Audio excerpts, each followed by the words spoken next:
주 메뉴를 빛내주는 사이드 메뉴 조합 만들기. 전에 교육을 들으셨던 사장님 한 분이 상담을 요청했습니다. 요리에도 자신 있고 다른 장사도 5년 정도 해봤고 오랫동안 가게 자리도 알아보고 나서 포차를 개업했는데 장사가 잘 안 된다는 것이었죠. 오는 손님들은 안주가 맛있다고 하고 서비스나 청결도가 중요하다고 생각해서 직원들 관리도 잘하고 있는데 뭐가 문제인지 잘 모르겠다고 했습니다. 물론 사장님도 계속 매장에 나가서 직접 관리하고 있고요. 그 매장에 대해 이것저것 데이터를 뽑아보니 사장님이 얘기한 대로 위치도 나쁘지 않았고 주변 상권도 활성화되어 있었습니다.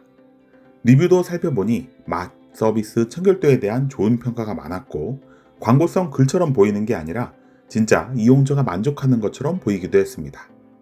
리뷰 수는 많지 않았지만 이런 평가가 올라오기 시작하면 금방 자리를 잡는 경우가 많았기 때문에 매출이 늘지 않는 것이 조금 의아했죠. 어느 날 주변에 갈 일이 있어서 사장님에게 얘기하지 않고 혼자 그 매장을 찾아갔습니다. 사장님은 잠깐 자리를 비우는 것 같았는데 매장도 깨끗했고 한두 테이블 손님이 있었는데 직원들이 친절하게 메뉴 설명도 하고 기본 안주와 주류도 빠르게 먼저 서빙해주고 부족한 부분이 딱히 보이지 않았습니다. 이 정도 입지에 서비스도 좋은 편인데 장사가 안 되면 음식 맛이 없나 보다 하고 가게 대표 메뉴인 우동을 주문했습니다. 어땠냐고요? 적당한 시간에 맞춰 나왔고 가격은 평균적인 수준이었는데 맛은 아주 훌륭했습니다. 술집에서 안주로 파는 우동이라는 생각이 들지 않을 정도로 국물이나 면이 전문점 수준이었죠. 그래서 알았습니다. 왜 장사가 안 됐는지 말이죠. 혹시 보시는 분들은 이 가게가 왜 장사가 안 되는지 눈치채셨나요? 고민 상담을 요청하셨던 사장님에게 길게 메일을 썼습니다. 결론은 한 가지였는데요. 포차에서 우동을 팔지 말고 우동집에서 술을 파는 게 좋겠다는 내용이었습니다. 이런 얘기를 하면 말장난이라고 생각하는 분들이 있으니 몇 개 비슷한 사례를 얘기해 드리죠. 고깃집에서 냉면을 팔지 말고 냉면집에서 고기를 팔아라. 사상으로 생긴 브랜드가 육삼냉면입니다. 피자집에서 맥주를 팔지 말고 맥주집에서 피자를 팔아라 라고 해서 피맥이 등장했고요. 분식집에서 김밥을 팔지 말고 김밥집에서 분식을 팔아라 해서 김밥 전문점이 탄생합니다. 포차에서 우동을 파는 것과 우동집에서 술을 파는 것은 언뜻 비슷해 보이지만 완전히 다릅니다. 포차는 술집이고 우동집은 요리 전문점이죠. 포차는 저녁에 가지만 우동집은 점심과 오후에도 갈 수 있고요. 포차는 포장이나 배달을 기대하기 어렵지만 우동집은 포장이나 배달도 가능합니다.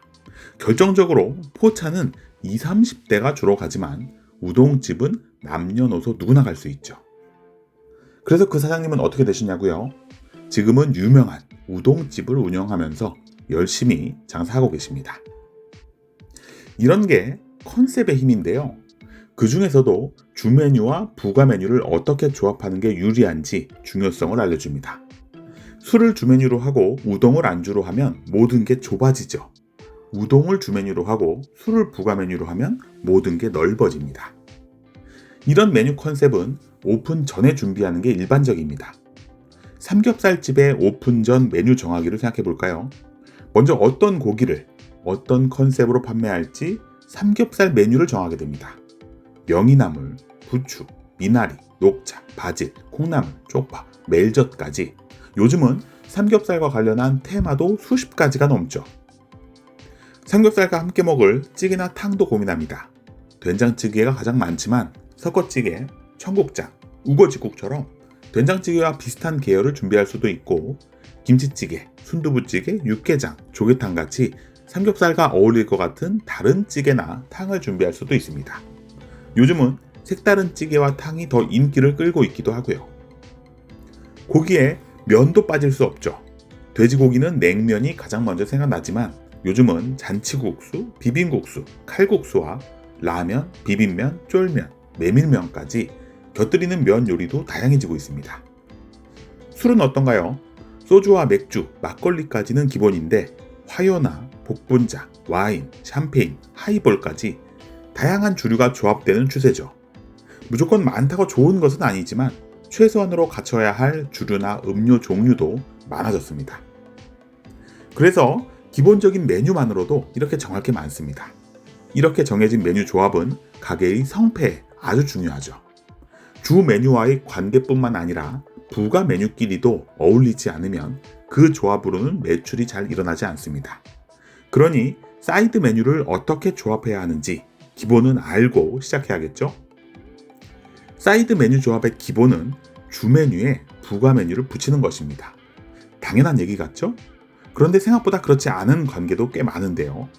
짜장과 짬뽕의 관계, 족발과 보쌈의 관계, 치킨과 피자의 관계, 콜라와 사이다, 소주와 맥주, 삼겹살과 곱창 같은 경우는 대등한 관계에 있는 메뉴입니다. 이런 경우는 생각보다 조심스럽게 조합해야 하는데요. 뷔페에 다녀오면 맛있게 먹은 것 같은데 특별히 생각나는 메뉴가 없는 이유가 있습니다. 메인이 너무 많으면 오히려 만족도가 낮은 거죠. 그래서 같은 레벨의 메뉴는 서로 조합하지 않는 게 기본입니다. 삼겹살과 회, 냉면과 국수 같은 관계는 서로 대체되는 관계에 있기 때문에 될 수 있으면 피하는 게 좋습니다. 두 번째 케이스는 배보다 배꼽이 큰 경우인데요. 짜장면을 시켰는데 탕수육을 추가로 시키려면 살짝 부담스럽게 느껴집니다. 쌀국수에 분짜, 국밥에 수육, 버거에 치킨, 스파게티에 스테이크, 회에 대게. 이런 조합은 주 메뉴보다 부가 메뉴가 더 비싸고 양도 많기 때문에 추가 주문에 부담이 느껴지기 마련입니다. 이런 경우에는 주 메뉴와 부가 메뉴의 순서를 바꾸는 게 좋습니다. 짜장면을 시키고 탕수육을 시키면 부담스러우니 탕수육을 시키고 짜장면을 시키는 것처럼 만들어줘야 하는 거죠. 또 다른 방법은 부가 메뉴의 양을 줄여서 결합하는 방법입니다. 이것도 잘 개발되면 아주 효과적인 방법이죠. 특히 저녁 위주의 식당인데 점심 장사를 하는 경우에 식사 메뉴의 객단가를 높이기에 좋은 방법입니다. 다만 적게 주는 메뉴는 퀄리티를 아주 높이셔야 합니다. 남는 거 얹어주듯이 반찬 그릇에 몇 점 주는 수육이나 탕수육 같은 메뉴는 안 하는 게 낫습니다. 적은 양의 이 메뉴 품질을 올리면 생각보다 아주 큰 효과로 돌아온다는 걸 기억하시기 바랍니다. 주 메뉴와 주 메뉴, 부 메뉴와 주 메뉴 관계보다 자연스러운 주 메뉴, 부 메뉴 관계는 같이 하면 어울리는 조합입니다.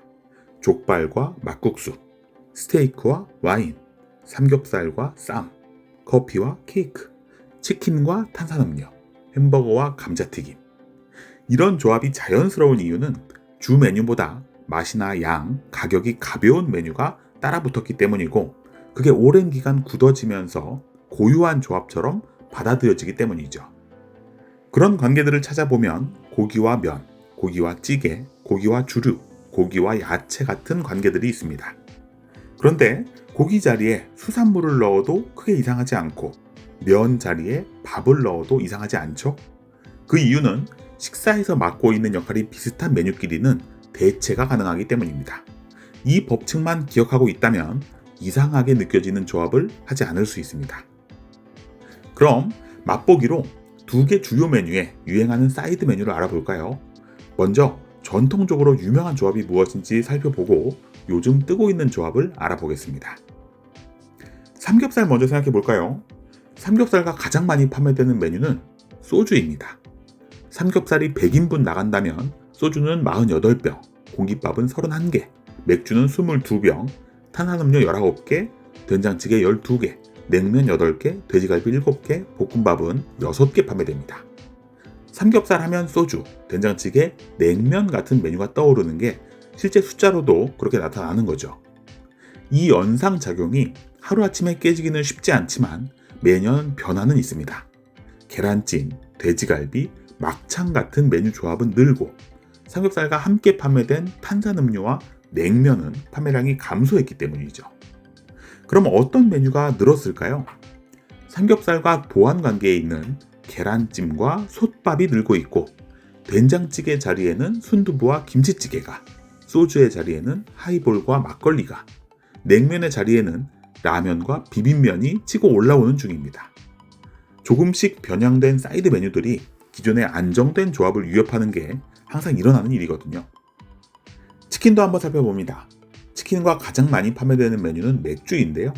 치킨 100마리당 맥주는 149잔, 소주는 85병, 탄산은 기본 제공에 31개, 튀김 8개, 어묵 4개, 떡볶이 4개, 골뱅이 4개 정도가 함께 판매됩니다.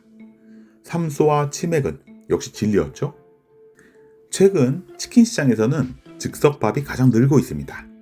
치킨은 먹다 보면 조금씩 남곤 하는데 냉장고에 보관했다가 치킨 덮밥을 해먹으면 맛있어서 그런지 밥이 유행하는 것 같죠? 또 햄버거, 로제 떡볶이, 통 오징어, 어묵 튀김의 조합이 많아졌습니다. 한편 치킨은 포차나 호프집에서도 중요한 안주이기 때문에 샤베트, 황도, 육회, 짬뽕탕 같은 메뉴들과 조합되는 경우가 많아졌습니다. 이런 힌트는 치킨 브랜드에서 부가 메뉴 개발에 활용하면 좋겠죠? 메뉴 개발과 관련해서는 배민 아카데미 교육에서 20개 메뉴의 뜨는 사이드 메뉴를 소개할 예정이고요.